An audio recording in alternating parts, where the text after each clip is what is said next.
آگے بڑھیں گے۔ سندھ میں بلدیاتی بل کے خلاف پی ایس پی کی جانب سے آج فوارہ چوک پر احتجاج کیا جائے گا۔ 2013 میں جو شب خون مارا گیا اس کے بعد جو 20% چیزیں بلدیاتی اداروں کے پاس رہ گئی تھیں وہ بھی 2021 میں لے لی گئیں۔ مصطفیٰ کمال کہتے ہیں کہ ارباب اختیار کو کہہ دیا ہے کہ 2001 میں والا بلدیاتی قانون چاہیے۔ انتظامیہ کو تنبیہ کی ہے کہ احتجاج میں خواتین ہوں گی، کسی بھی قسم کی کارروائی سے باز رہے۔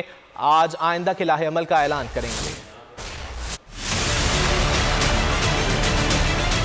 کل یہاں پر آنا فرض ہے، کل اپنے گھر پہ بیٹھ کر رہ جانے والا اس سندھ حکومت کا اور ظلم کرنے والوں کا ساتھی کہلائے گا۔ اختیارات اور وسائل کو وزیر اعلیٰ ہاؤس سے نکال کر 2001 کی طرز پر اختیارات اور وسائل جن کی کراچی سے کشمیر تک گلیوں میں لانا چاہتے کہ 2001 میں جو لوکل گورنمنٹ کا قانون تھا اس کو نافذ العمل کر کے اس کے اوپر گفتگو ہونی چاہیے۔ کبھی بھی کارکنوں کو، ماؤں کو، بہنوں کو، اپنے ساتھیوں کو چارے کے طور پر استعمال نہیں کیا، اور ہمارے ساتھ کوئی جوڈو کراٹے کرنے کی ضرورت نہیں ہے کسی کو بھی۔ ہمارے امن کے ساتھ اس احتجاجی اجتماع کو کرنے میں کوئی بھی مداخلت نہیں ہونی چاہیے۔